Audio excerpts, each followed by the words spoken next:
Good evening. Thanks everyone for showing up. This is the regularly scheduled meeting of the Carson City Airport Authority for Wednesday, March 17th.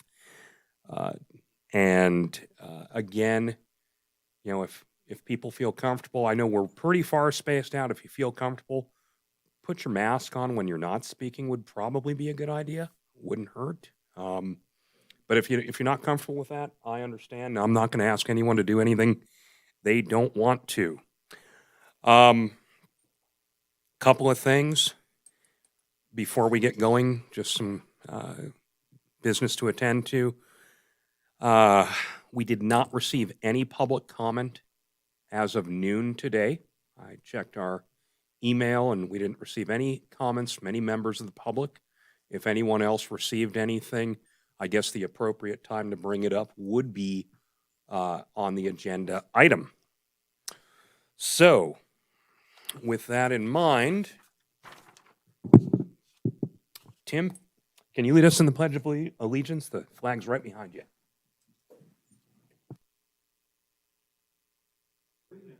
To the flag of the United States of America and to the republic for which it stands, one nation, under God, indivisible, with liberty and justice for all.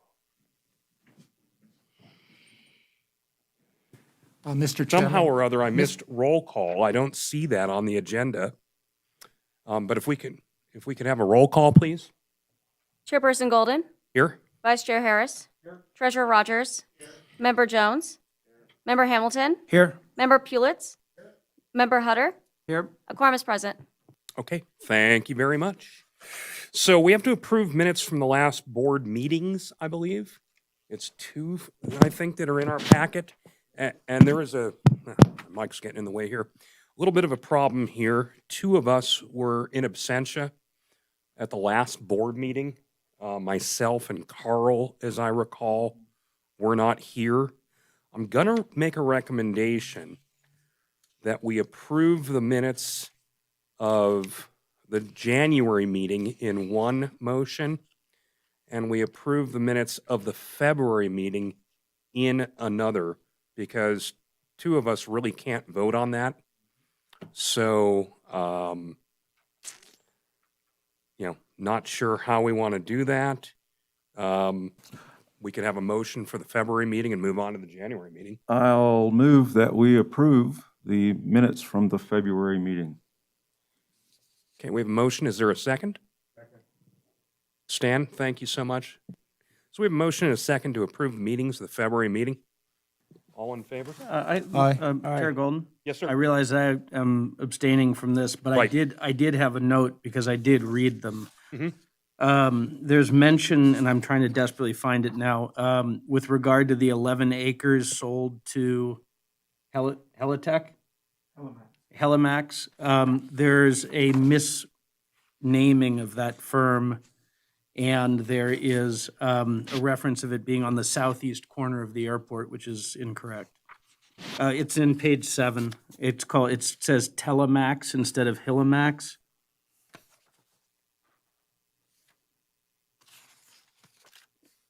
And it mentions the southeast corner of the airport, but of course, I'm sure that what was meant was the southeast corner of, well, the south end of the old Serpa property, whatever you want to call that.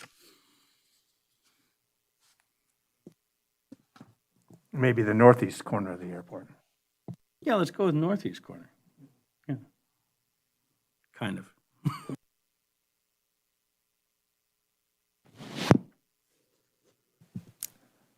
Since these are the minutes and keeping track of what was said, maybe what we should do is capture what Carl just said in the minutes from this meeting to say that we have a misspelling and a mislocation, but in terms of, I think in terms of approving what was said in the meeting, we need we wouldn't change the minutes. Is that?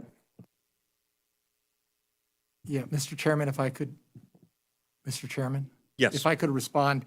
The minutes of the January meeting were already approved at the February meeting, and you probably see that in the minutes that you reviewed at the February meeting. But what Member Harris is suggesting is a good solution. If you think there was an error back there, just include that in the minutes that you're approving now and make that reference and just say, hey, by the way, there's an error in these other ones.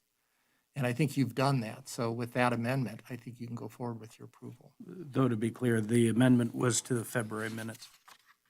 Right. And I think those are the minutes that were just voted upon and approved. So I guess you're asking someone to at least amend their action to include that correction. And I will amend my action and ask that we approve the minutes as of the proposed with the proposed amendment.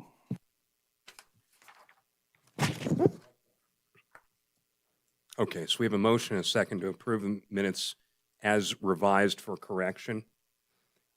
Did our associate catch that, who takes the minutes? Oh, Danielle? Danielle, did you get that? Thank you. Didn't see where you were back there, I'm sorry. Okay, so you got that. Motion and a second to approve the minutes as revised. All in favor, say aye. Aye. Opposed? And I am abstaining since I was not present. Carl also abstained since he was not present. Okay, those minutes are approved. Okay, consent agenda. Before we get into approving the consent agenda, let me cover just a couple of brief items here. Because it's not ready for prime time, item number 1 of the consent agenda is being removed. So when we approve the consent agenda, it will not include item number 1, contrary to what the agenda, the regular agenda, shows this evening. So if we approve the consent agenda, we're doing so without item number 1. Just a reminder to everybody here this evening, if you, for any reason, want to pull an item off that consent agenda for discussion, speak now or forever hold your peace. Chair Golden, can Yes, I sir. interrupt just for a moment? I know we're not moving the consent agenda. We're talking about the modification agenda, and you and I discussed moving the manager's report and the engineer's report prior to item 8, so that. We're going to do that. Okay. Yeah, do you want me to state that? That's fine. And then the last thing is, I know there's one other opportunity for public comment, and I have some letters I'd like to submit to the record. I've asked the council about doing that. I don't have a copy for each member. And what are they regarding? They're regarding myself, actually, and for members of the airport community. Mhm. And I'm happy to circulate them to look at. I can provide copies to everybody, but I wanted to make sure that they got into the record, so I'll Okay. pass those down.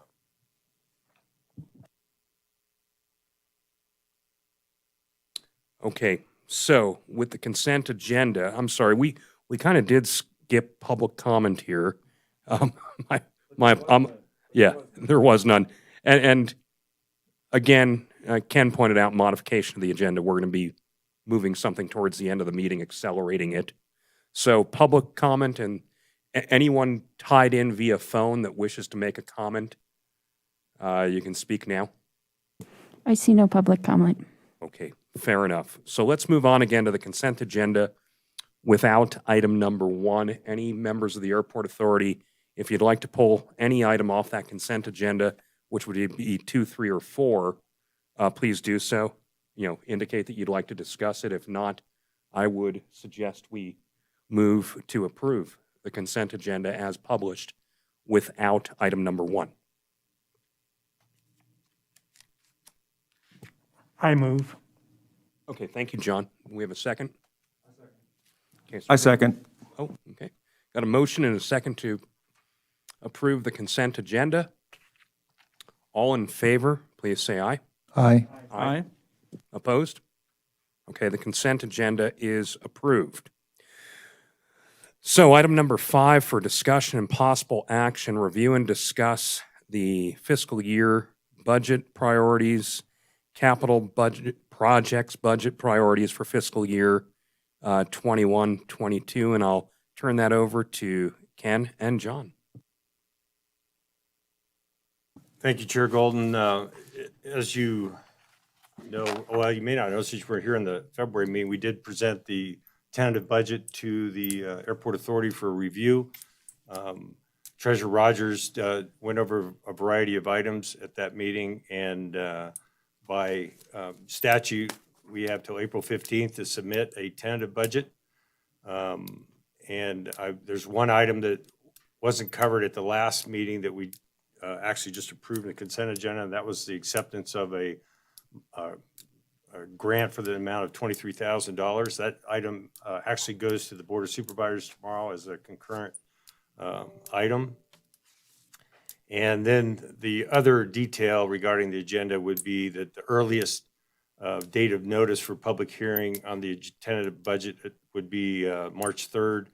And then we have to have the approval of the budget no later than the last day of May.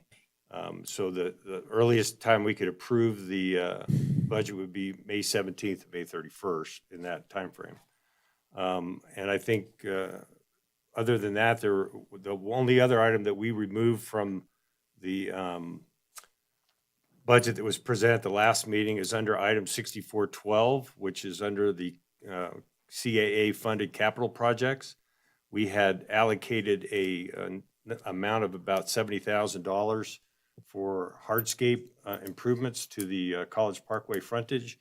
And there was a recommendation by Member Pulis that being that we may be entering into some sort of agreement with Carson Tahoe Aviation or Carson Tahoe Executive about property along College Parkway, that we forego expending that till we get a better picture of that.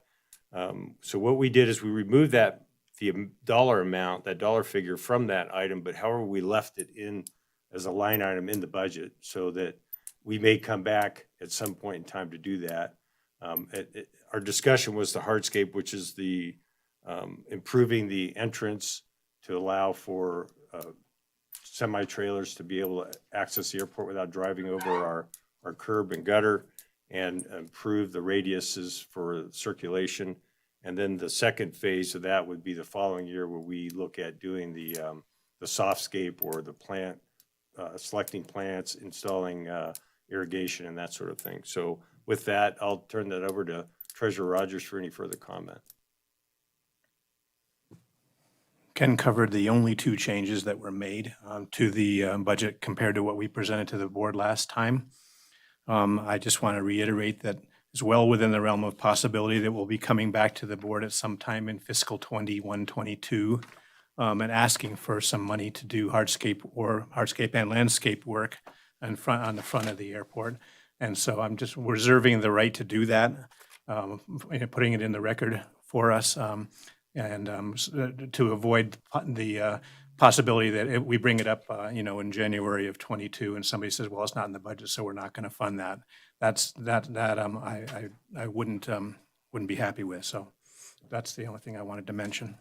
And of course, what we want today is we want the board's approval to submit what you see in front of you as our tentative budget. So, Mr. Treasurer, maybe just a question to reconcile what you just said with what I think I heard Ken say, that the $70,000 for terminal entrance hardscape had been removed. However, it is still a line item in the budget. Does it or does it not appear in the numbers that total out to a $39,000 some odd dollar proposed net income? It does not. It's set at a $0 value in the budget. Okay. So this would be something that would be quote unquote over budget if included, but there would be some alternate way to fund that? Yeah, if we end up spending $70,000, it will mean that we will have a negative budgeted end result to the year. Great. Thank you. But we do, I want to point out that we do have adequate reserves to cover any of those type of expenditures. Thanks. You're aware that you cannot approve a deficit budget. The budget you submit has to be a positive And I think we met that criteria, yes? Right, right. But if you came back and you had an additional expense, then the proper procedures to augment your budget and go back and show how you're going to get revenues to offset the additional expenses. And that's not uncommon at all. In fact, in prior years, there are many years where we've had to augment the budget once or twice during the fiscal year. If next fiscal year matches the previous fiscal years, we've been doing slightly better than budget in all of the previous years. And so hopefully that won't be an issue. We won't throw ourselves into a deficit situation if we end up doing some landscaping. Yes, Stan, go ahead, please. Well, I know that we're going to have an increase in our funding with the towers, the microwave towers we're putting in. What if we set that aside specifically for landscaping? I'll respond to that. The first year of that agreement is a option year. Basically, they pay us a payment to do their prep and work. So the following year would actually be the first year we get the income from that, which is roughly $25,000 a year, $2,020 a month. And that's something that we discussed in our economic plan that we approved. I don't think it was approved, but discussed to the board last year was an additional revenue source to offset some of those CAA-funded capital projects. And our reserves currently are just about $1 million in our LGIP account. And in our general fund, we have a little bit more than that, but that's are not more than $1 million, but we have about a $500,000 balance currently, but that's to be offset by our grant expenditures coming up. We haven't finished those 2 grant projects. You know, we get reimbursed for that. So once those are allocated, we'll be able to submit additional funds to our reserve accounts, which are basically the LGIP accounts. So we have adequate monies to cover that.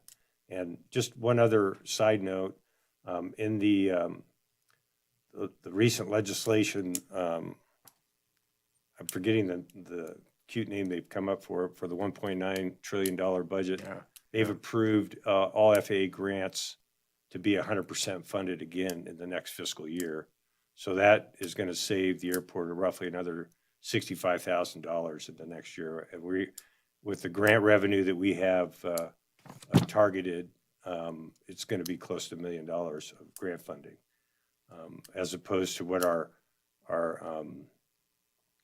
allocated funds are for an airport our size. They're normally about $150,000. So this will be our second year in a row where we're going to get 100% grants, and they're going to be much higher than our normal grant revenue.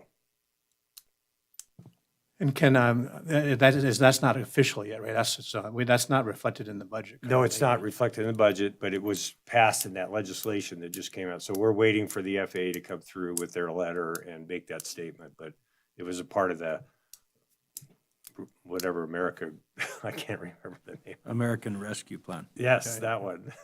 Thank you. So apparently we're in need of rescue, so we're going to get rescued. Aren't we lucky?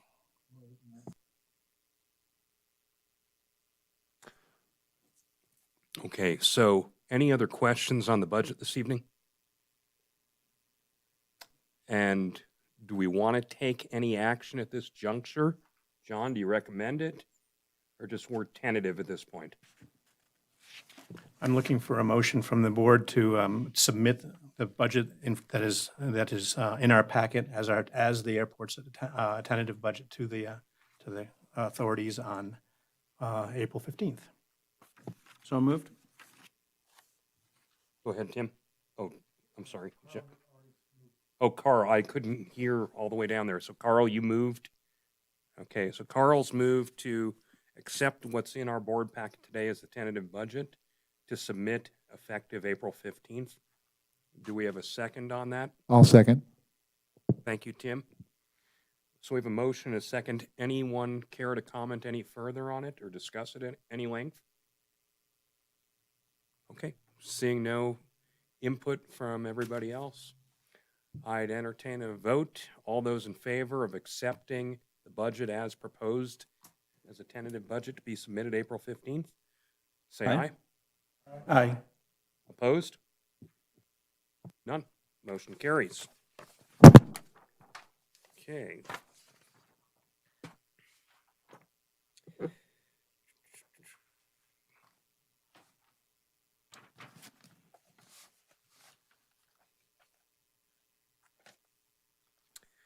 We didn't discuss the capital projects budget priorities. Do you want to do that right now before we move on? Those haven't changed, and they're part of the Okay. budget. That's fine. Yep. All right.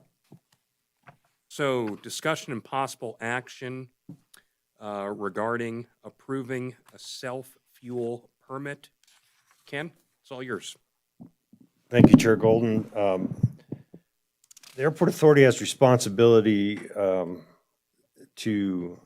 for the safety and security of airport operators, users, tenants, patrons. And we did discuss briefly last year during our rates and charges discussion of the budget about self-fuel activities.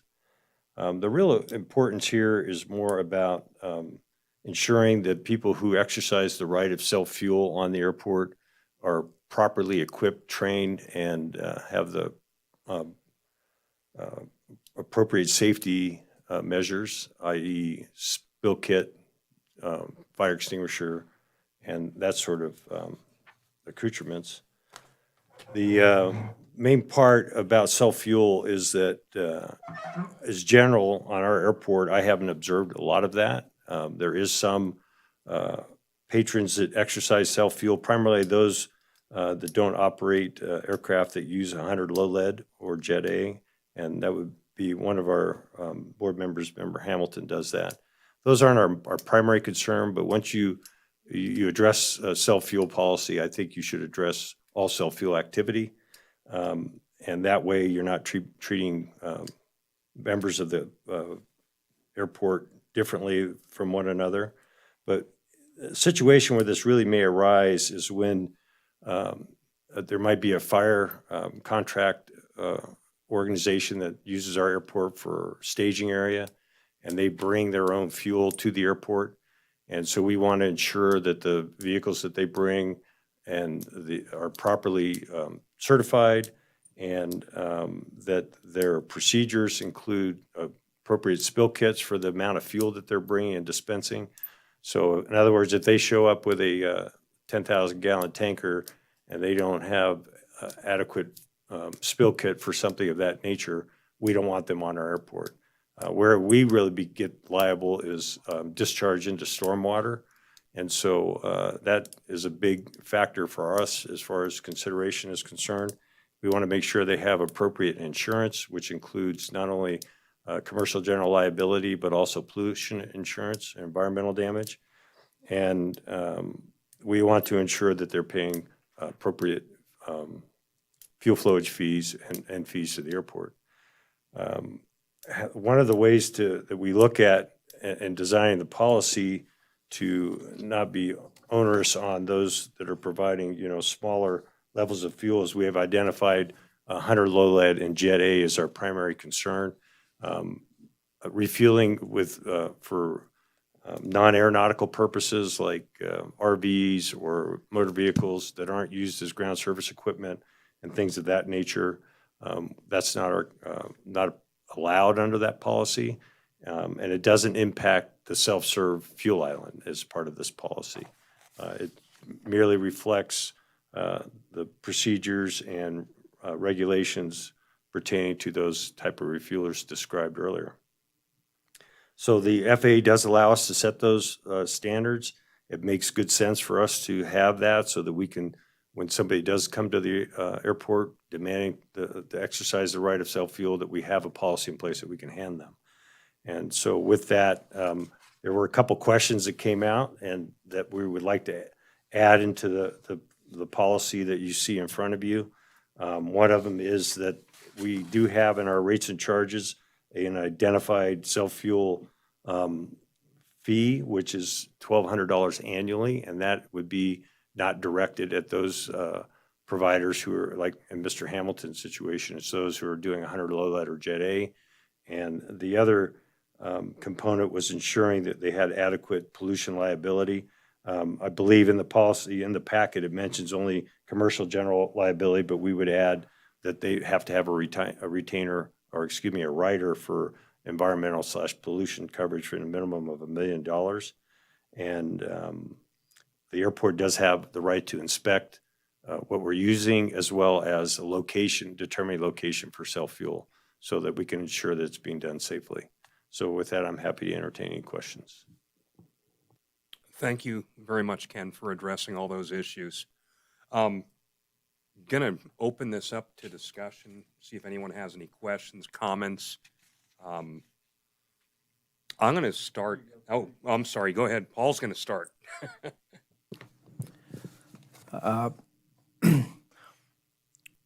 Well, one of the, first off, I don't mind really paying a fuel flowage fee, as I've told Ken number of times. And I'll kind of go over what those numbers are, but I think part of the problem with the way this thing's written right now is if anyone has more than 200 gallons or less than 200 gallons annually, they're going to be exempt from the fuel flowage fees. Well, if someone's 250 gallons per year, if you go through the math here, then they're going to be paying $1.04 a month. So my question is, do we think that it's worth chasing down $1 a month with all the administrative fees and all the other types of things for, for that? That, to me, that doesn't make sense. I mean, it's going to take Ken a couple of, maybe 5 minutes or 2 minutes to perhaps process that check, and it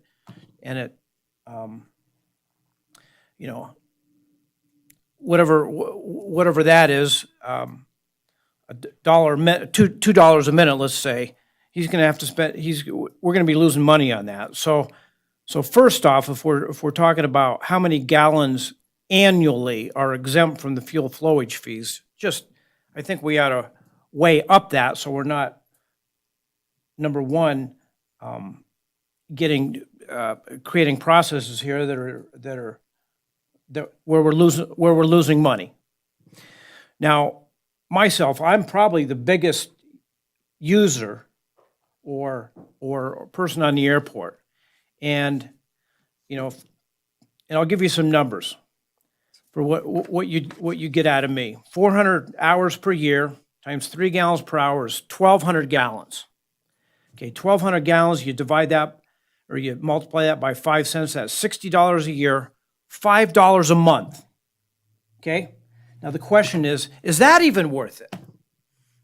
And I question that. So I would at least say that we should take this 200 gallons annually, perhaps add a zero onto that, and that might be reasonable. Another way to do it is to say, okay, what if we want to do, what if it's worth doing it at $10 a month?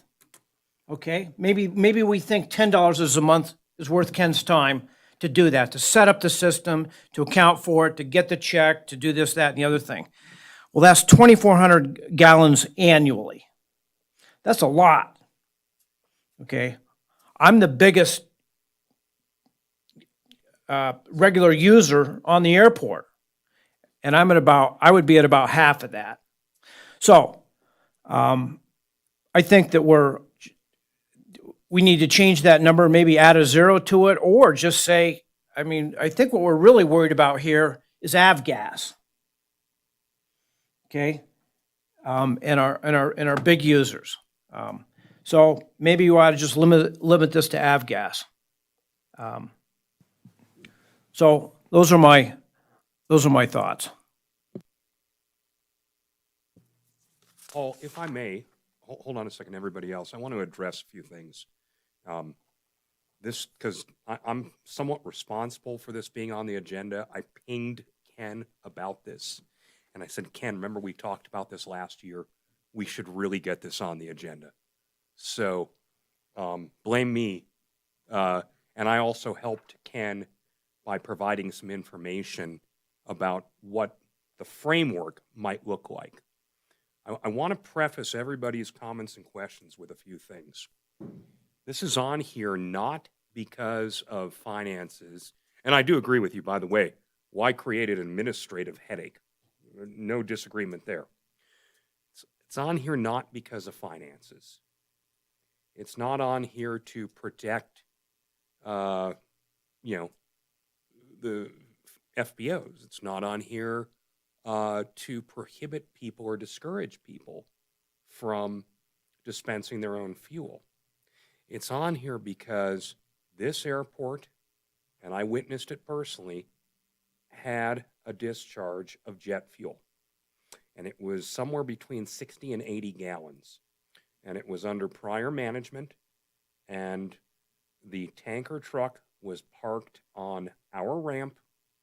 We asked that truck to leave. We asked the prior manager to do something about it. He moved them, and that's all he did. They didn't have any containment. Between 60 and 80 gallons went into a stormwater ditch. And the only 2 fuel spills I've ever seen at an airport have been from private contractors who bring their own fuel onto the airport.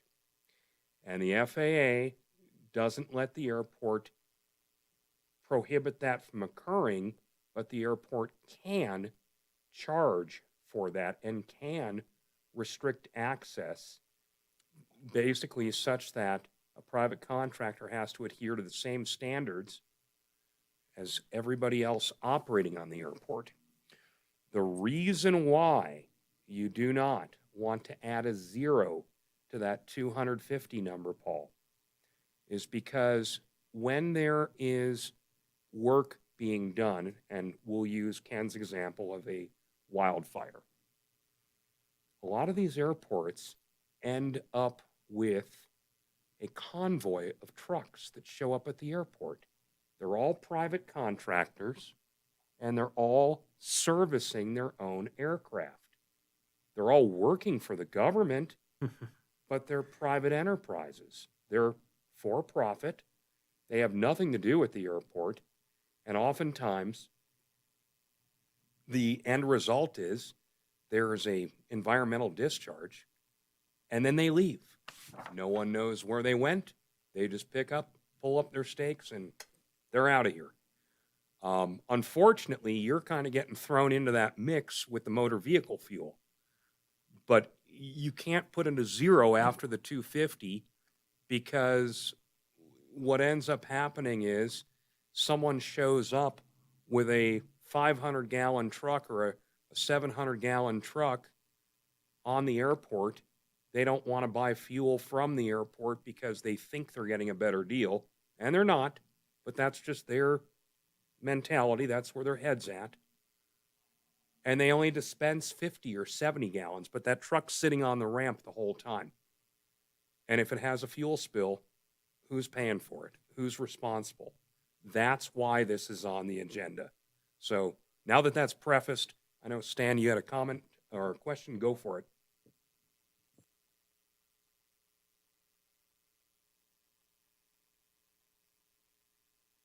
It would make sense to have a minimum fee regardless of whether you use 10 gallons or 500 gallons, and pay after a certain amount, you pay per gallon.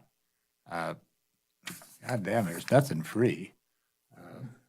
And these trucks that come on the airport, do we charge them, or do they have free? Well, this doesn't happen a lot, but But if they do, yeah. is it free? Well, we can collect that, and we've done, like last year, I think a company called PJ Helicopters showed up. They were camping in our parking lot. They had aircraft on our ramp. They had somebody let them in, let their truck in, somebody other than an airport staff member.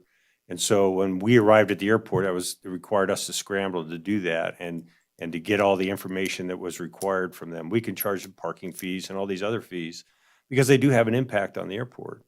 And you know, the likelihood of us, of Carson City being a big staging area for that, probably not as a big a factor as perhaps like Minden, where the fire coordination center is, or Stead, which has a tanker refuel base for retardant. But what we want to do is we just want to protect our interests. And the one point I'll make real quick about the fee collection and the admin piece, you know, last year we instituted a software component on our website called RevJet 360, where we collect, we can process gate card applications, tenant improvement permits, tie down fees, all that kind of stuff. And this is something that's tailor-made for that. It's a very relatively modular setup where we can establish that, and it can all be done online. They can pay with a credit card. I don't have to mess with a check, and it's almost seamless. So admin-wise, that's the way we've reduced the burden on the admin piece by having an automated setup. But you're right, in a manner, you could say, hey, the permit is X dollars, and if you sell so much fuel in a period of time, then you don't pay a fuel flowage fee till you hit a certain level. But, you know, and I also think the MoGas is a way to separate out versus the 100 low lead or Jet A and make it less onerous on everybody. Ken, But one quick point, Paul is one of the few people I've seen that do self-fuel, but there's a new tenant on the airport who's emulating him. And see, this is where once that, it's like the mushroom, you know, it pops up, the next one pops up. We want to catch that so that make sure that he's got the proper equipment for spill. He's got a fire extinguisher, that he's, you know, being tracked in that sort of manner. So we're not distinguishing between tenants. Mr. Chairman? Yes, go ahead, Carl. Just to clarify, kind of pulling these two threads together, Ken, did you not say that actually there is, in addition to the policy as stated in the packet, a $1,200 per year base fee, as was sort of suggested just there? We established that last year as part of our rates and charges, but we didn't put the policy together. So now that we're catching up with it, the idea wouldn't be that Member Hamilton would pay a $1,200 fee, but one of these operators that showed up to pump volumes of 100 low lead or Jet A, that they would be subject to that. Right, but as an example, Member Hamilton would not be subject to that because it's MoGas. Correct. Is that right? Correct. And anyone who was self-fueling 100 low lead or Jet A would start with a $1,200 a year permit, and then would have no flowage fees until they hit 200 gallons. Or Right. something of that nature. And that's where we can set the threshold. And so I suggested 200 gallons. I mean, if the board feels it should be another number, you know, that's perfectly within the realm of the board's authority. John? Not being a flyboy, I read the policy, and I'm like, well, we have a self-serve fuel island, and and we want to, and we're now charging a fee for self-fueling. And so I asked Ken, I said, how, you know, but everybody here on this board, you know, seems to know the difference. I'm thinking, does it need to be specifically stated that, you know, that this does not include any fuel dispensed from the NFBO managed self-fuel island? Those entities are both commercial operations, a fixed base operator and the self-serve. So I think that in my opinion, the policy is very clear that it's for aircraft owners that are trying to exercise their right of self-fuel as described by the FAA. The policy does say self-fueling means using fuel obtained by the aircraft owner from the source of their preference. I can see why you raised this question.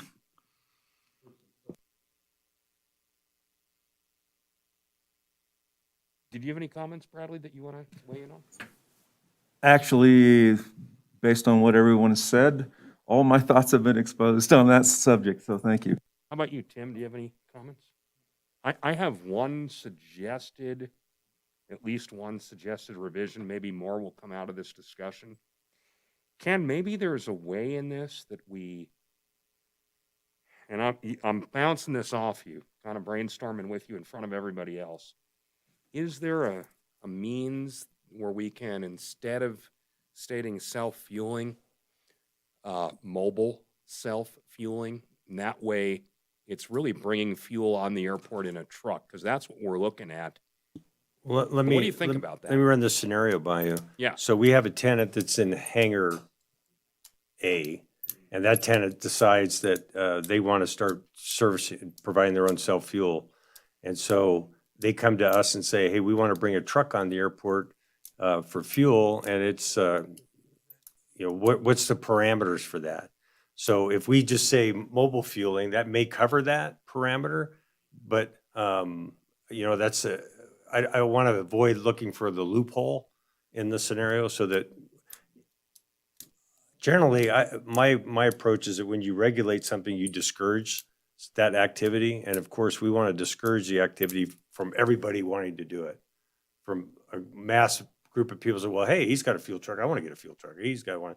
And then we end up with fuel trucks all over the airport and no containment areas and things of that nature. And that's what we're trying to prevent, obviously. So question for you that I think a lot of people probably want to know the answer to.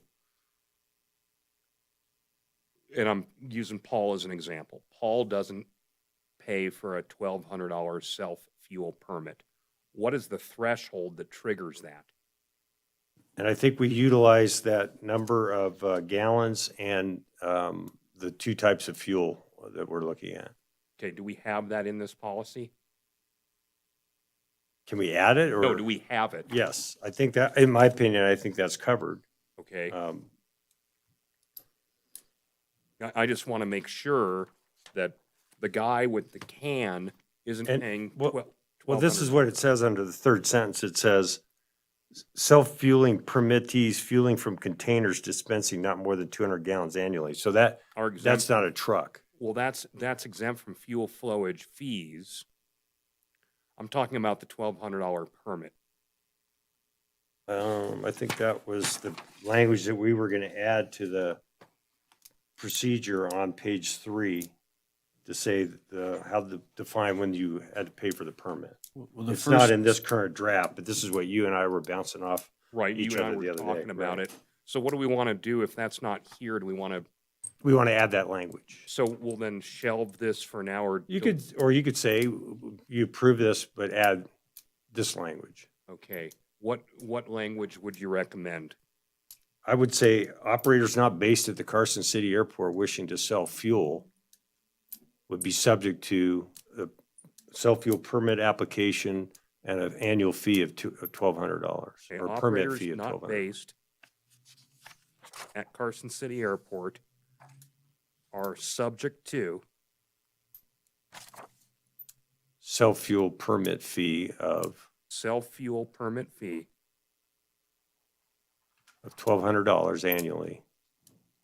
Well, hold on. So if I want to get a little fuel truck and do all the click bond fueling ourselves, then I only have to pay the fuel flowage fee and not the No, you would. $1,200 a year? You would.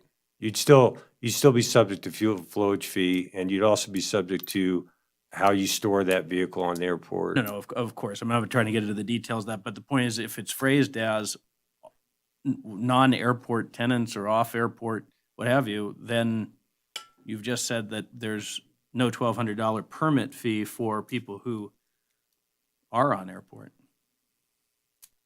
That's not what we're trying to discourage through this self-fuel policy. I believe what we're trying to ensure through this policy is that those people are properly insured, the equipment's properly inspected, and that they also pay a fuel flowage fee. But we're trying to prevent what we described earlier. I think under our airport Title 19, we have some fuel regulations already printed or already established. This is an area that we believe that's not currently adequately covered. I understood. I'm just saying that there's new language apparently in addition to what is in front of us being suggested or crafted, but the first sentence of this whole policy says, self-fuel is permitted if the aircraft owner receives a self-fueling permit. Right, and I'm suggesting through that adopted language that we include aircraft not based at the Carson City Airport. So that could be in addition to the requirement to obtain a self-fuel permit, but we can exempt the $1,200. We can apply it unilaterally to based aircraft at the airport. I don't think that was our intent. I have another suggestion that will address this matter.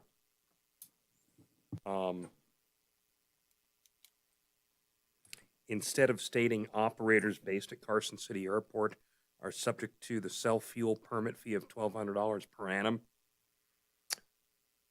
Self-fueling with containers of greater than, I don't know, 5 gallons or even 50 gallons. What's that? Well, there are people who may do 50-gallon drums, highly illegal, but you see what I'm saying?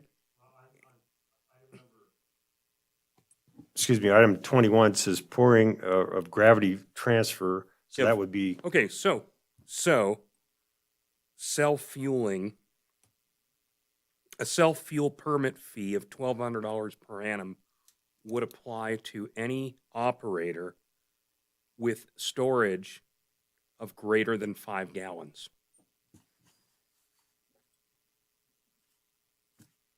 Would that cover it? What we're trying to cover here is the guy coming on the airport with with his own. hundreds or right. thousands of gallons. I mean, we literally had an entire fuel transport, an 8,000-gallon truck sitting on the ramp. Or, with a or a guy hose. with a flatbed and 50-gallon drums in the back. Exactly. Right. That's exactly what we're. What's that? Or hundreds of 5-gallon Yeah, or containers. hundreds of. I mean, we're not trying to go after the guy who's storing 5 gallons in his hangar. No. We're trying to make it so that, a transport doesn't show up with fuel and doesn't pay the fee. Yeah, and we don't want, I think the same applies to somebody with mobile fueling in the back of their pickup truck or something of that nature. So Well, what I'm trying to do is set a threshold based on actual capacity. So a self-fuel permit fee of $1,200 per annum would apply to operators with more than 25 gallons. 25 gallons of capacity. Yes. Just a comment. When we start writing policy at the board, I get uncomfortable. Okay, well, that's So why I asked, it want to would be shelve this. great if we could look at it next time. I'm fine with that. That's why I asked And, that and the question. other thing is, there's a little more time to think about, now that we know what it is we want to accomplish, there may be some terrific ideas that pop out of people's heads, so I'd appreciate it. Thank you. I concur with you. I made that suggestion that we shelve this until next time to refine that language. Is everybody comfortable with us tabling this matter? Okay, we'll bring this back, hopefully in the April meeting.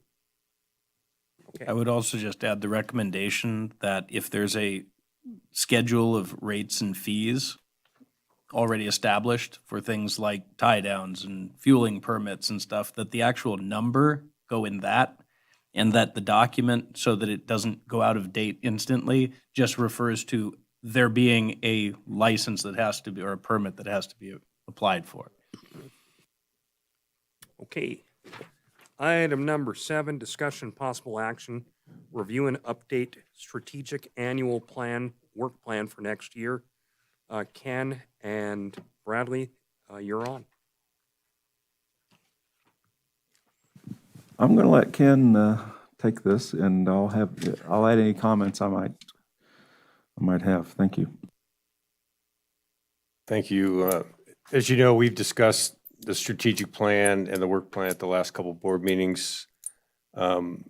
This draft that is included in your board packet reflects some of those conversations. The expectations of what we consider meet or exceeds are based upon what seems to be achievable within some of these framework. For example, I'll talk about the feasibility study on passenger air service.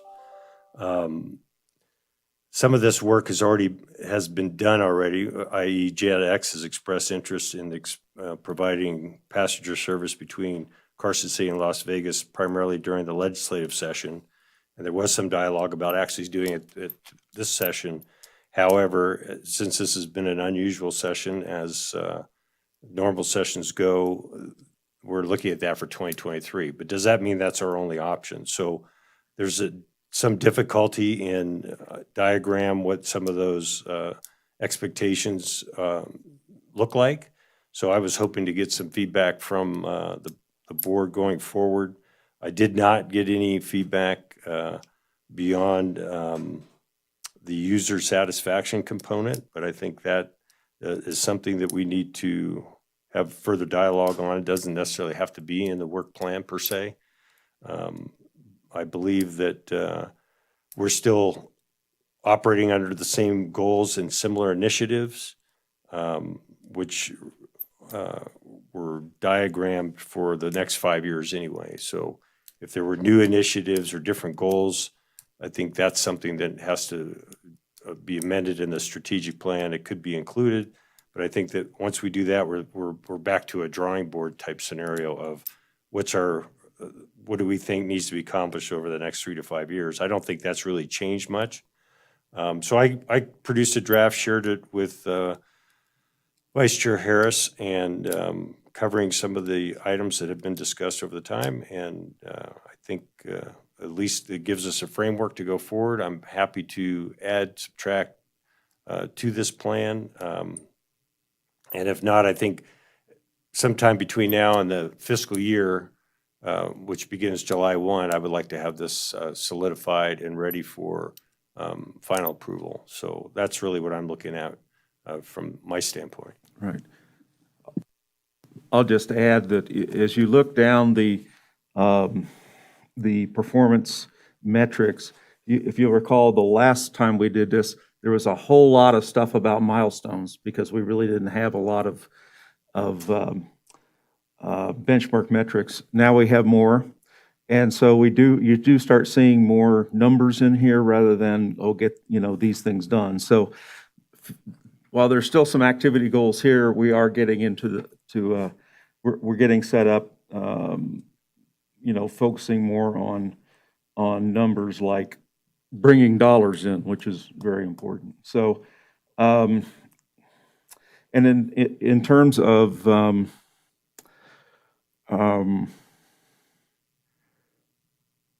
numbers and that sort of thing, if you take a look at it, and if you think that we've got anything that's unrealistic on the upside or the downside, just be ready to talk about it in the next meeting, or talk about it right now. We'd love to hear it, to see what your thoughts are.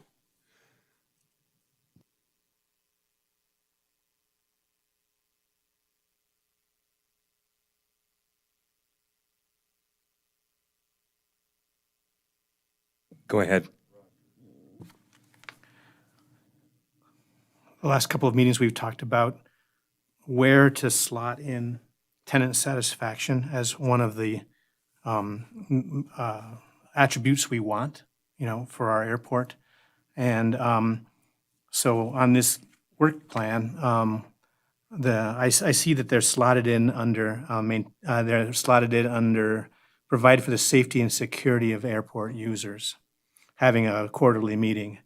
And I'm thinking that that's not adequately descriptive. I think that the quarterly meeting might fall more under the maintain positive relationships with the community category, because I think that I think that our intent for the quarterly meetings is more than just to and make sure that the tenants are feeling safe and secure. We want them to feel satisfied, that they're being listened to and their concerns are being met. So I'm not exactly sure how to modify this to make sure that that's adequate. I think we could change the title of the provide for the safety and security piece, or we could move the quarterly meetings down to the with the community. And I would say that we might want to change the title of that to the tenant and Carson City community or something along those lines, so that we're more specific. I like the idea of moving it. I think it fits there better. I'd like, go ahead, Paul. Yeah, I've got 3 specific areas that I think we need to add. We've been over this before, and I guess now would be the time to do that. Number 1, we need to put something in here about customer satisfaction. And that would obviously be under maintain positive relationships with the community. So, as item number 1, we need to increase customer satisfaction. Okay, we know that's an area that needs to be dealt with. That's 1. Number 2 is when we talk about, oh, let's see here. I'm looking for the maintain positive relationship with the community. Again, we have in here, improve the appearance of airport frontage. Now, that's great for all the people who aren't part of the airport or inside the airport. We need to increase the appearance of the airport backage or runways as well. That's as important for pilots who are coming to this area. So, number 1, we need to improve the appearance of airport frontage. And what would we call the other? Backage or runway, taxiway? Sorry. I do think it's just generally the facilities. The facilities. Yeah, Yeah, maintain I the mean, that infield. includes everything, and I think everything needs to look good, so. Yeah, maintain Yeah, like I infield. say, we've been focusing on this frontage for everyone coming in, but now let's talk about the airport users. We need to improve the appearance of the airport frontage as well as the airport Infrastructure. Structure. runway and taxiway. Okay, so those are, What I wrote down here, Paul, to address that, maintain infield infrastructure, okay. okay? And so that's number 2. Specifically, number 3, we need to develop, and we actually went over this last time, we need to develop a plan for quick aircraft removal and quick or immediate, all we can do to get the airport back online as fast as possible. Right now, we really don't have a good plan when an aircraft goes off the runway this big, we really don't have a good plan to get that aircraft on the runway and get the airport back in operation. Okay? We need that. And last time I suggested that we somehow get the FBOs together and perhaps they develop a plan to accomplish that. And how we do that, I don't know, but we need to develop a plan to be able to get the aircraft off the runway and open the airport back up for commerce as soon as possible. And I think that's my third specific recommendation that needs to go on to, both of these. I agree with everything you've said, Paul. Well said.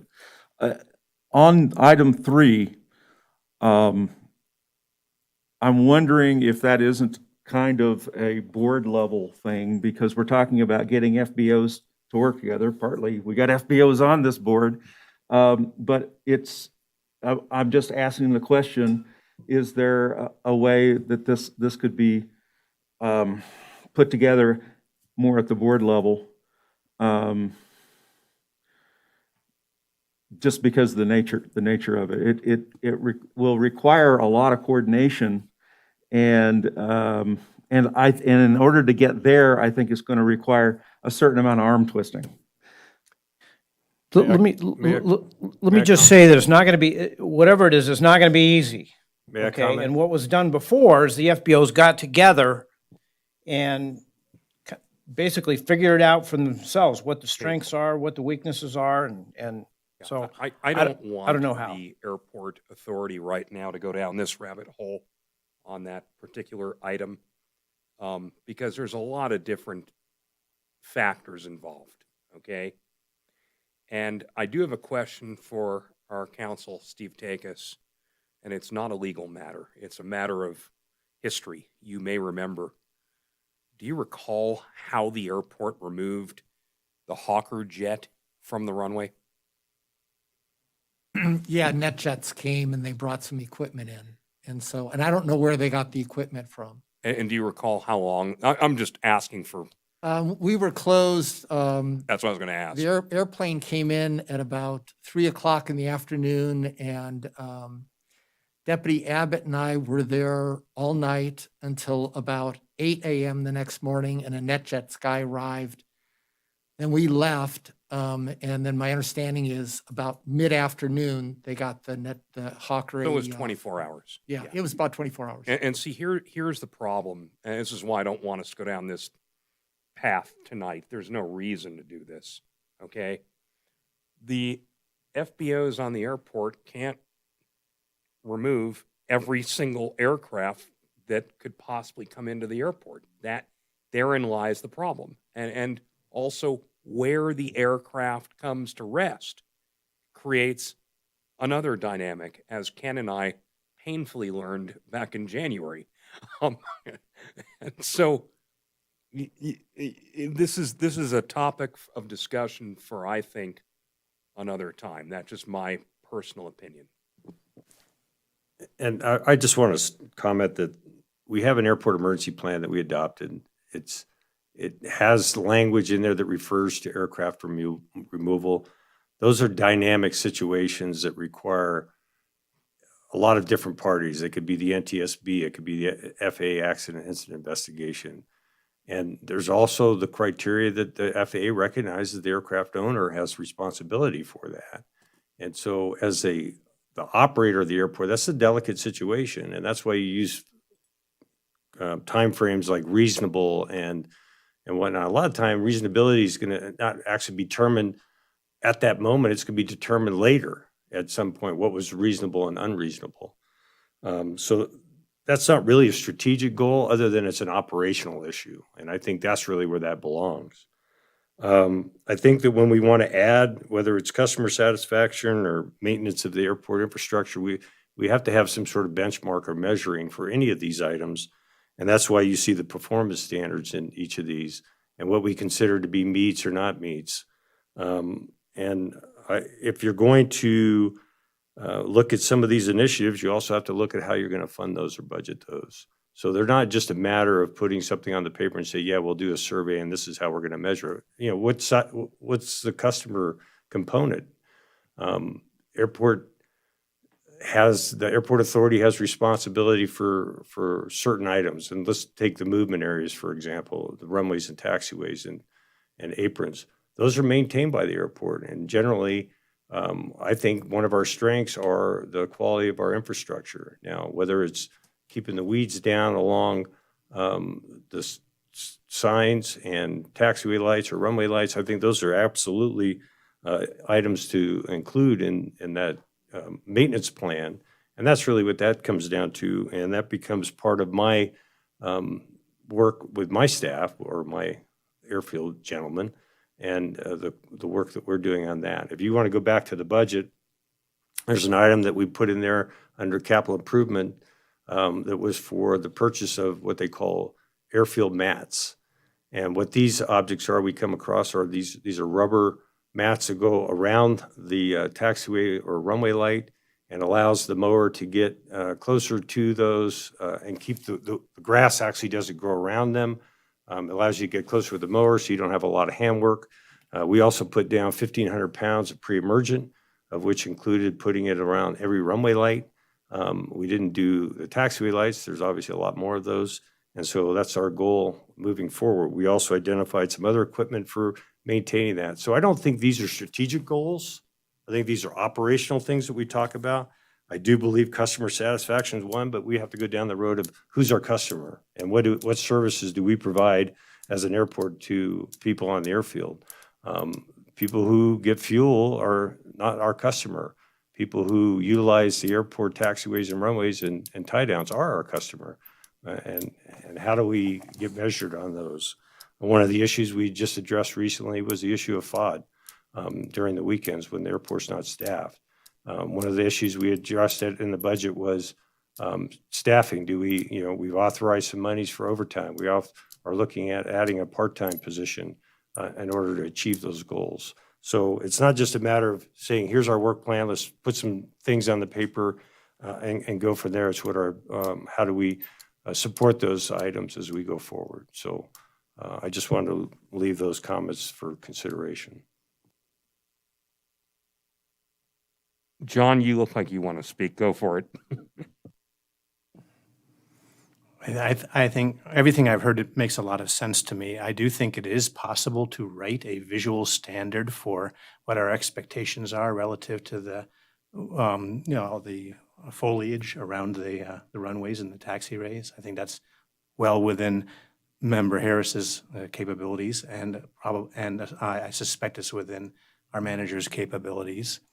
I think that I couldn't agree with Ken more that if we're going to put a tenant satisfaction index in the goals, we have to start by figuring out how we're going to tell whether the tenants are satisfied. And once again, I think we have some expertise on this board that could be a good resource.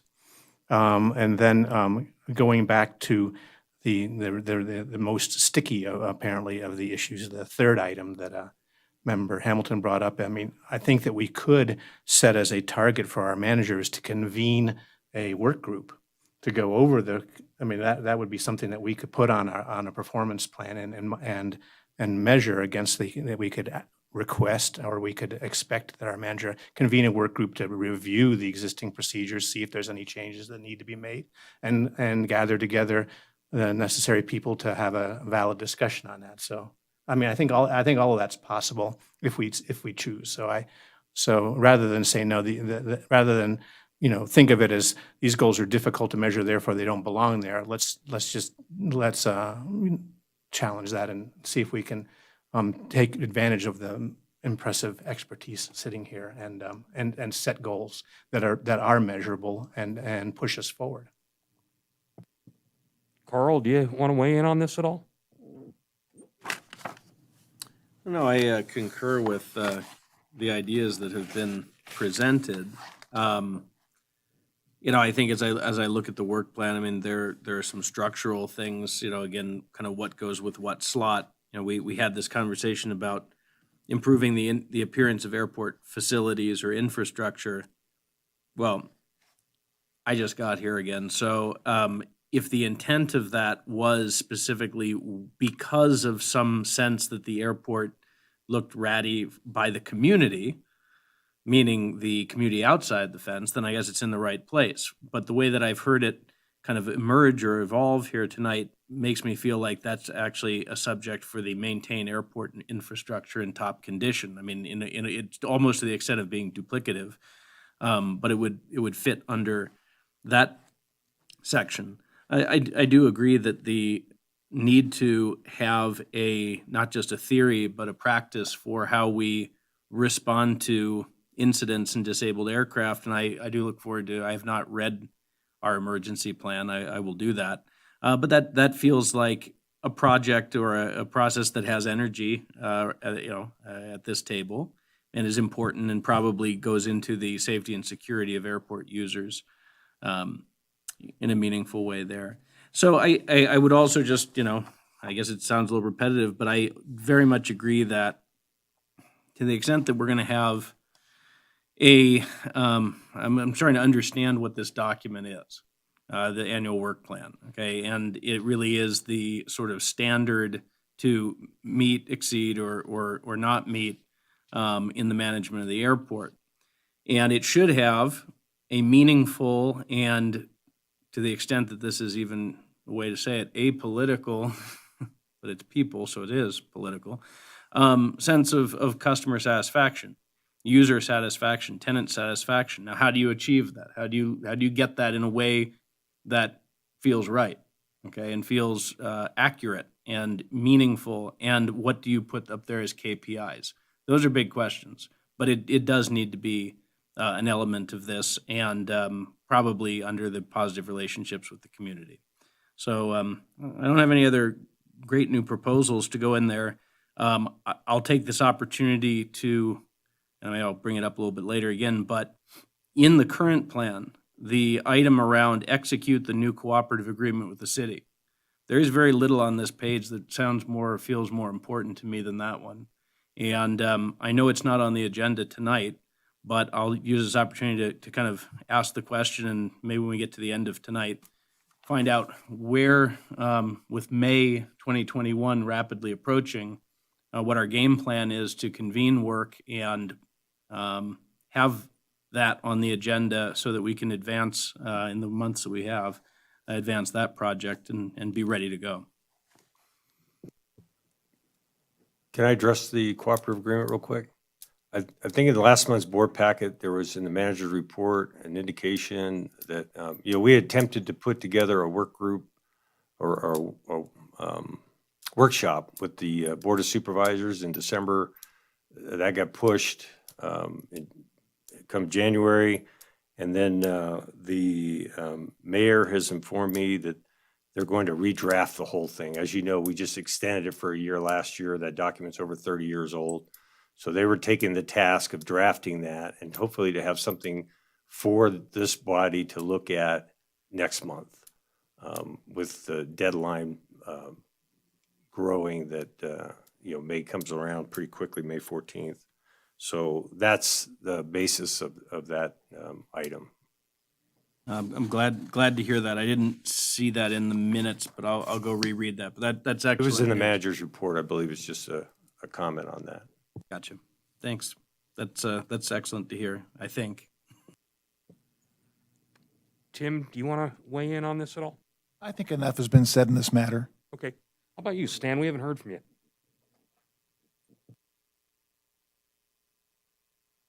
Well, when I hear the term customer satisfaction, how do you measure that? What are we looking at? Are we looking at public? We're looking at pilots? We're looking at passengers?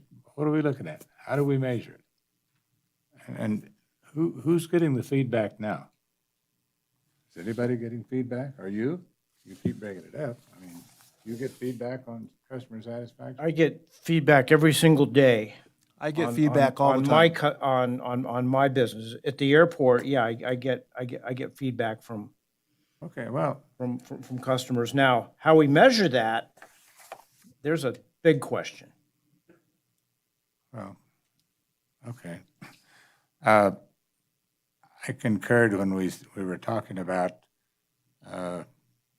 facility, the airport, that should have been moved, that category, and you concurred with that. And I liked what he's saying about putting the pads around the lights and some things that's gonna reduce your daily or weekly maintenance and improve the internal aspect of the airport, if that's what we're looking at. I think the airport outside, the street side, needs a lot of improvement too. So that's my comments. Okay, thank you, Stan. I have one comment really on this whole thing that I feel needs to be incorporated, and Bradley, you said now's the time, so now's the time. I couldn't emphasize enough how customer satisfaction has to be a separate item here. And I heard some comments about who the customer is. The customer is anyone who uses the airport, anyone who is a passenger, pilot, tenant, operator, you name it. That's the customer.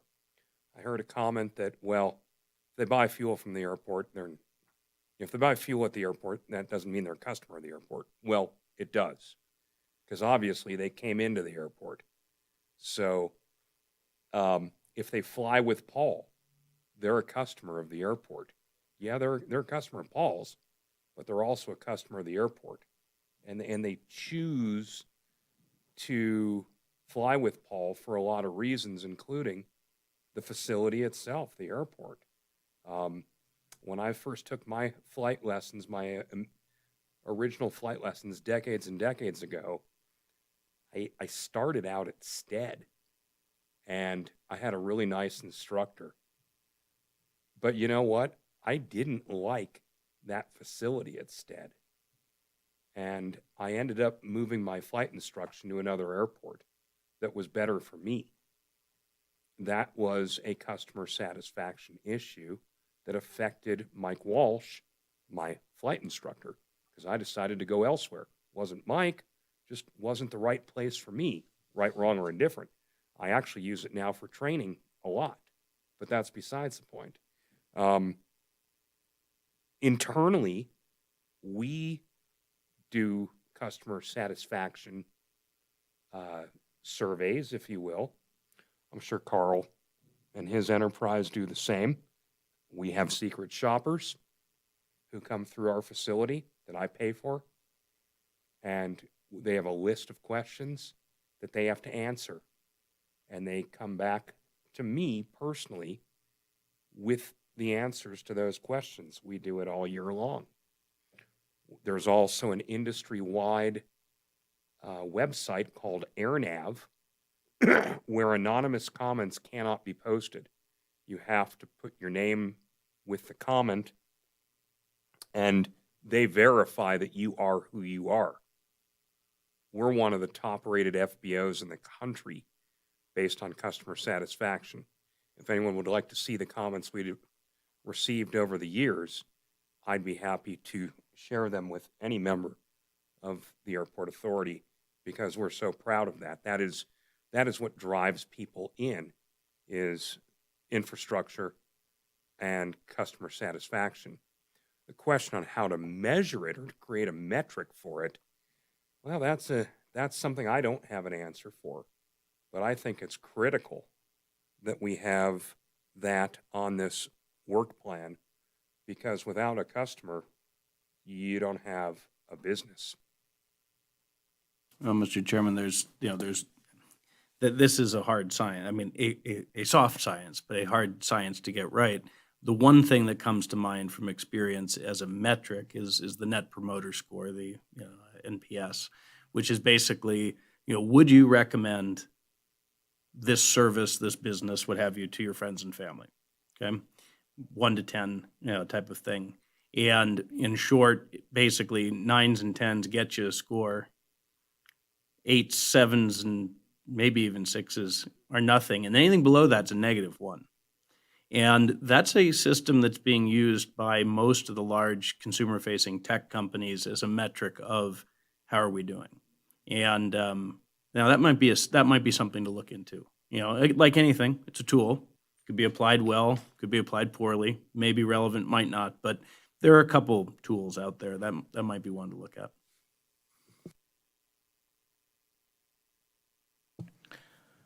When we're identifying our list of customers that we want to satisfy, I really want us to make sure we also include our largest customer, the FAA.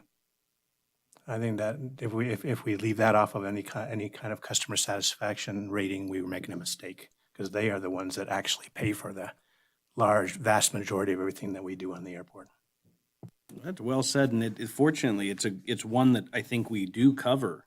The airport inspections findings, and of course, how do we do with grants? But amen. That's how we keep things nice and keep things open. Bradley, did you receive the input that you were looking for here? It's useful. Okay. And the Net Promoter Score is something I've used with some of my clients in the past. So I'll take a look at it from the standpoint of implementation, costs, that sort of thing, and see. I think it makes sense for us. Never something I would have thought of for us. Doesn't mean it wouldn't work. Stan, do you want to add anything to that, or? Well, I've got a question. You said that we're recognized as one of the better fixed base operators? My company is. Oh, I Yes, sir. thought you meant the airport per se. Yeah, my company is. Okay, all right. I'd be happy. In fact, Well, I'll remember. no, I'll but send you the Are you comments. sharing that with Ken and the rest of the people here, or is that just for your information? It's public. It's actually on AirNav. Okay. Yeah, All right. I will gladly. What happens is every 2 or 3 years they purge the comments, but what we do is we save those comments and ratings Right. so that even though they're purged, we have a record of it. Right. So, we have it in a document, and so you can see all the ratings, and there are negative comments and negative ratings that we've received for one thing or another. And sometimes the customer is right in what they have a grievance with. Sometimes they're not. Right. But right. we save it, and overall, we have one of the highest ratings in the industry. I won't say we're 5-star because that's a rating system. We're about 4.5 plus. Okay. Yeah.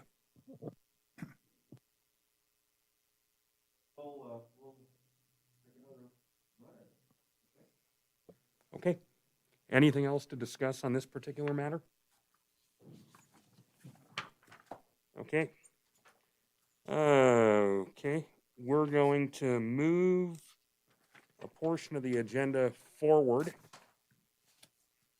and go to the airport engineers report.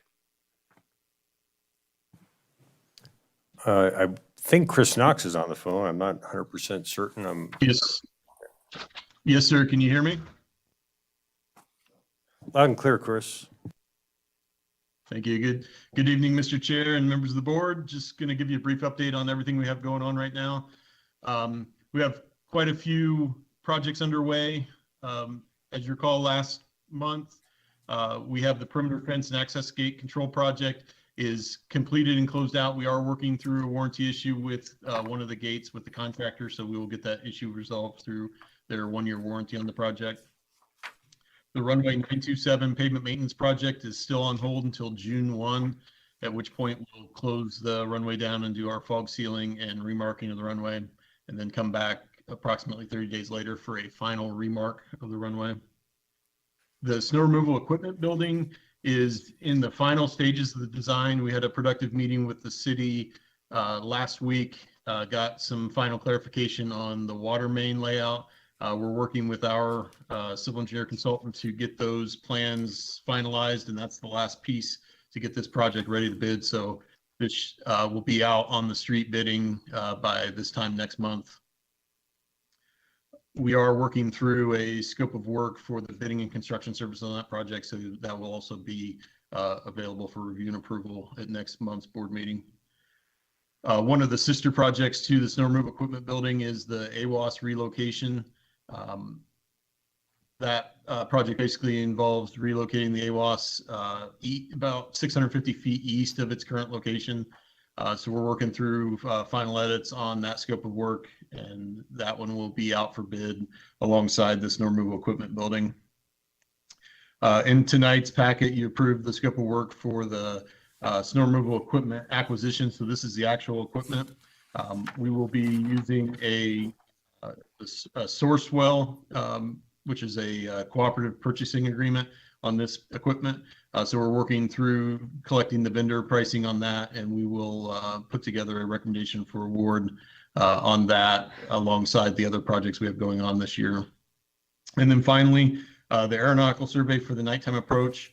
We will be partnering with Green Engineering, who did the initial feasibility study, to conduct a aeronautical survey and some preliminary development of the nighttime approaches. We're working with Lean to develop that scope of work as we speak, and that will be available for next month's board meeting. As Ken mentioned, the legislation that recently passed does include 100% grant funding for all fiscal year 21 AIP projects, so that's all good news. We certainly are getting more than our fair share this year here at Carson City, and looking forward to helping spend the FA's money. So we've got a lot of good projects underway.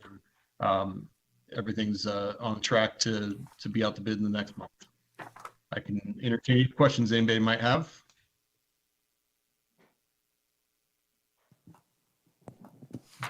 Mr. Chairman? Chris, Carl Hutter.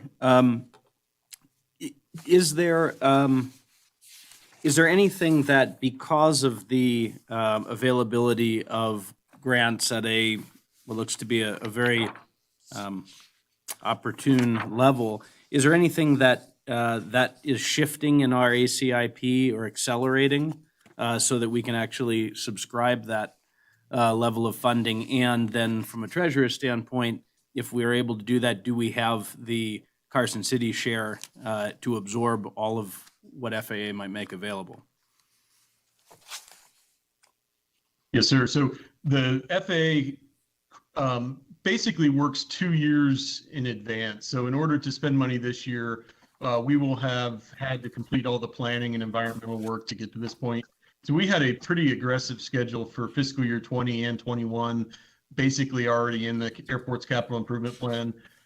We were honestly anticipating potentially needing to shift some of that into out years because of lack of FAA funding.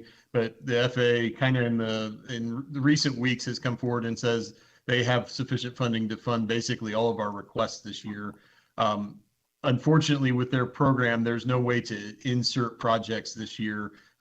We've basically gone through the steps already and asked for an aggressive list of projects to complete that. Now, having said that, depending on the bids on these projects, if additional money is required, there's always obviously the opportunity for the airport to come up with that. But the way the legislation reads is any fiscal year 21 AIP grant issued will be 100% match. So the limitation will be the amount of funding that the FAA has at their discretion. And it seems like this year they, with some of the previous supplemental funding opportunities and stuff like that, they have a bit of a surplus in their program for 21, which is the reason we're getting the money we're getting this year. I thank you for that. I see that now, and as you say this, I remember from the last time around how all of this works, and indeed there was quite a healthy amount there in 21. So in fact, I guess what this means is it's going to be budget relieving in the sense that if they're matching 100%, that actually would return the local funds associated with our ACIP 21 back to the till. That's accurate. And if you look at the budget we're going to be submitting, you can quantify that. It shows the current airport match that we had budgeted for that will no longer be required. Great. Thanks very much for the clarification there. That's excellent. Okay, anything else for Chris? Thank you, Chris. Appreciate it. Ken, you want to give the manager's report? Thank you. I think a couple of things I want to point out is that we're returning somewhat to normal. The CAP has returned back to weekly meeting schedule in the airport terminal. The RC Club, who donated a lot of the planes in the terminal building, began meeting in our facility again. They've been there about, I think this is their third meeting coming up. We did install FlightAware ADS-B tracking receivers in the terminal for both frequencies 978 and 1090. As you know, we do have a Motion Information Systems ADS-B tracking receiver, and that's the reports that you see on the following pages are a result of pulling that data from Motion Info's system. It's not as I was showing before the meeting, Member Hamilton, a PowerPoint slide that they provided that's a little bit more detailed. And hopefully in our next meeting, I'll have the March numbers looking back. Essentially for the 2 weeks of March so far, let me pull that up real quick. Our traffic count shows about 88 jet ops, 57 turboprop operations, 1,480 reciprocating engines, 26 helicopter. Equated to about 883 departures, 743 arrivals. The total number of operations was over 1,600, of which nighttime ops, they were able to even break that down, runway use. So I think some of that data will be helpful going forward, just as far as quantifying traffic counts. I don't believe it's really accurate on the touch and goes aspect. Right now, because the ADS-B target stays acquired all the way through, it doesn't really count that as separate operations. So some of those traffic counts or the actual landing takeoffs might be a little bit higher, but at least it gives us some more tools for quantification where the JetNet report only counted the IFR flight plans and other ADS-B, limited ADS-B receivers or traffic count numbers.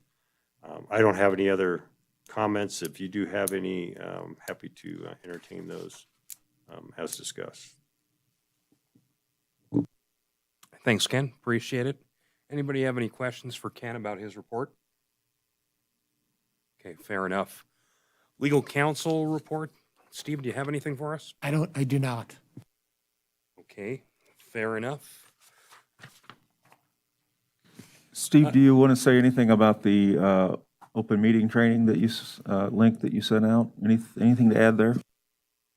I really don't have anything to add. I did send out a link to everybody on open meeting law training that was put together by the DA's office. It's pretty entertaining, particularly since the DA himself is the bad actor in most of the little scenarios that they do. And so it's kind of fun to watch. Still looking for something on ethics. Okay. John, you want to give your report? You have the numbers in front of you. We have, our balance sheet is strong. We have over $1.5 million in the bank right now. You can see that we are tracking positively relative to budget in terms of our P&L. The only thing I really want to mention is that the last area that Ken and I are working on from a cleanup standpoint of trying to get the reports to be as clean as they can be to my standards and Ken's standards is the budget versus actual numbers on the ACIP projects. When we moved from QuickBooks desktop QuickBooks to QuickBooks in the cloud, we changed some of the way that we set up the chart of accounts and the way that we move and the way that we record those expenses, and it didn't match with the way that we wrote the budget. So at this point, I think we're going to just make sure that that's corrected before we start next fiscal year. So those numbers, the budget versus actual on the ACIP projects is a little bit obtuse. But that doesn't mean that we aren't completing all of the projects and they're going along just fine. That's just strictly an administrative matter. So that's all I have to report. Okay. Any questions for John on the budget? Okay. Any reports from any airport authority members? Anyone want to weigh in on anything? I have one. We're going to be hosting a minimum of one fly-in in the month of May. It'll be held on the Northwest Ramp. It's possible there will be two, but there is one that is underway, and more details will be forthcoming as soon as they're provided to me. This was something that was put together with AOPA and 4Flight, where we were selected as one of the 10 best in the West FBOs. And so they want to do a fly-in at Carson City Airport. So there you have it. And again, more details forthcoming as soon as I know more about it. So, any public comment, any members of the public online? There's no public comment at this time. Okay, fair enough. Does anyone have any requests for agenda items for the next meeting? Okay, seeing none. I would just say, Yes, sir. I guess I already said, but as it coordinates with what Ken just shared from the meeting that we missed last month, hopefully there's an opportunity on that agenda to respond to developments around the cooperative agreement and discuss and take action potentially on next steps. Duly noted.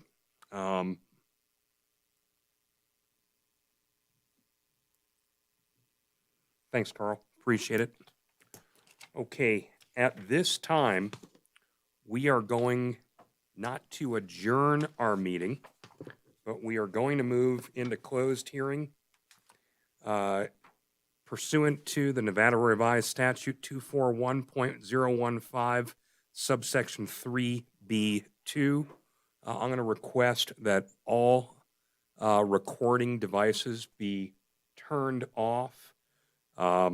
Also, we're going to this group is going to take a break until 7:15, give people an opportunity to use the restroom, do what they need to do, and we'll reconvene in about 6 minutes. Does that sound good for everybody? Okay. And then Danielle, do you stay with us or? Okay.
Second?